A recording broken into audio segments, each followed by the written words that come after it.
এই মুহূর্তে চাঁদপুর সরকারি কলেজ মাঠে আছেন সহকর্মী ফারুক আহমদ। বিস্তারিত জানতে যুক্ত হচ্ছে তার সঙ্গে। ফারুক, কাল প্রধানমন্ত্রী তারেক রহমান চাঁদপুরে আসছেন, সেই আয়োজনটি এখন বলা যেতে পারে যে একেবারে প্রস্তুতির পথেই।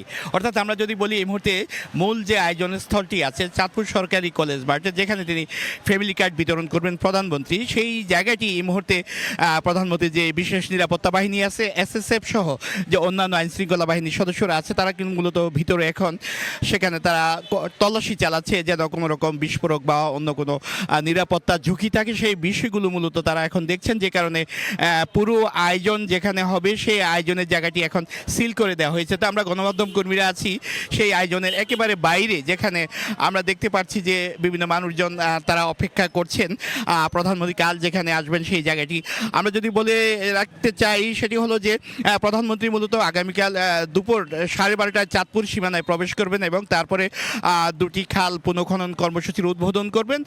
তারপরে মধ্যাহ্ন বিরতির জন্য তিনি সার্কিট হাউসে অবস্থান করবেন এবং তারপরে বিকেলে অর্থাৎ 3:30 তিনি চাঁদপুর সরকারি কলেজ মাঠে ফ্যামিলি কার্ড বিতরণ করবেন। সরাসরি চাঁদপুরে যারা দরিদ্র পরিবার আছে তাদের মধ্যে একই সঙ্গে 21টি জেলায় ভার্চুয়ালি তিনি সেই কর্মসূচির উদ্বোধনও করবেন। আরেকটি তথ্য জানিয়ে রাখি, প্রধানমন্ত্রীর সঙ্গে কিন্তু বেশ কয়েকজন মন্ত্রীও সফরসঙ্গী হিসেবে থাকবেন এবং তার উপদেষ্টাও থাকবেন। যেমনটি আমি বলছিলাম যে সেখানে পানি সম্পদ মন্ত্রী থাকবেন, শিক্ষা মন্ত্রী থাকবেন, সমাজ কল্যাণ মন্ত্রী থাকবেন, প্রতিমন্ত্রী থাকবেন।